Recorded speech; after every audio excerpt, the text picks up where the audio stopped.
Hello, I'm Karen Mitchell, and I have some thoughts on education that I'd like to share with you. The idea of defunding public education is abhorrent to me. Thomas Jefferson believed educating people was a good way to establish an organized society.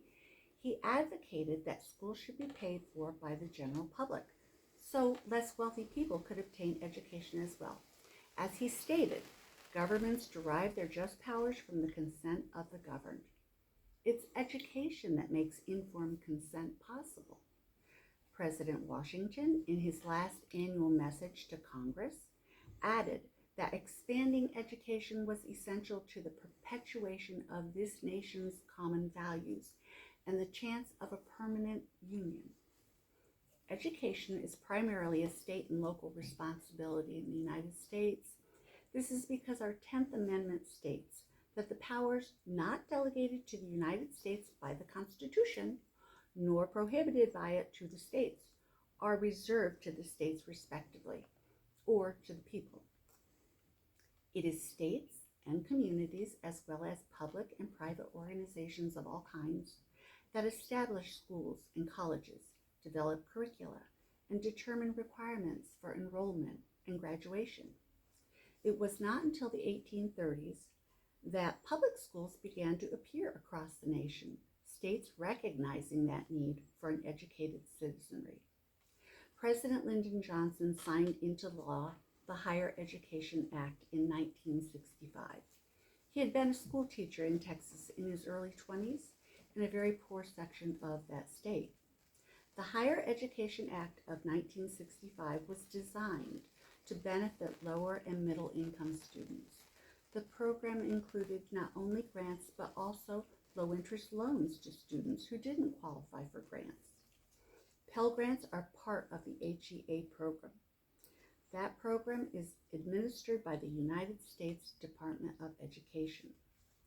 These federally funded grants need not be repaid.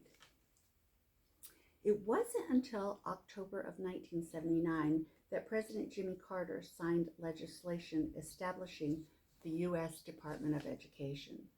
The history of the department actually dates back to over 100 years earlier, when federal land grants for state colleges became available. Over time, land grant colleges appeared across the nation.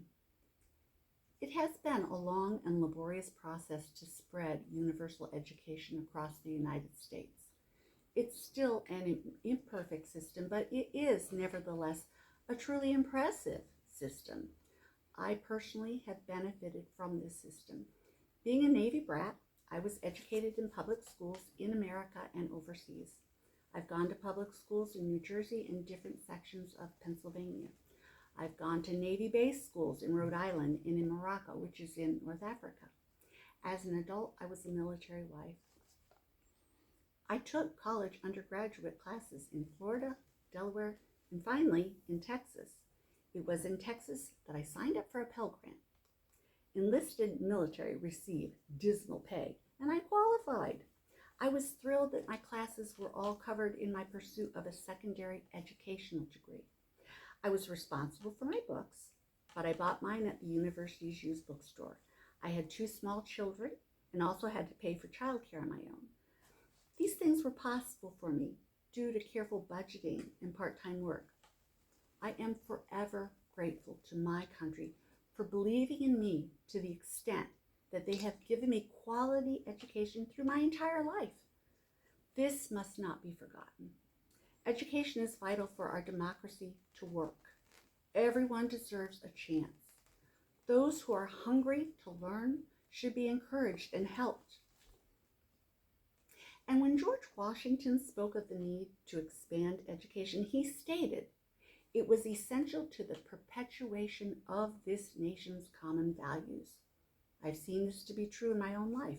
No matter what school or university I attended, I was taught the same facts and ideas that Americans have learned for generations. We have common values, and we must continue to teach these values of industry, modernization, attention to the health and advancement of our democracy, and goodwill toward all. These are precious values. We cannot lose them. If we do lose them, we may well lose ourselves. Thank you.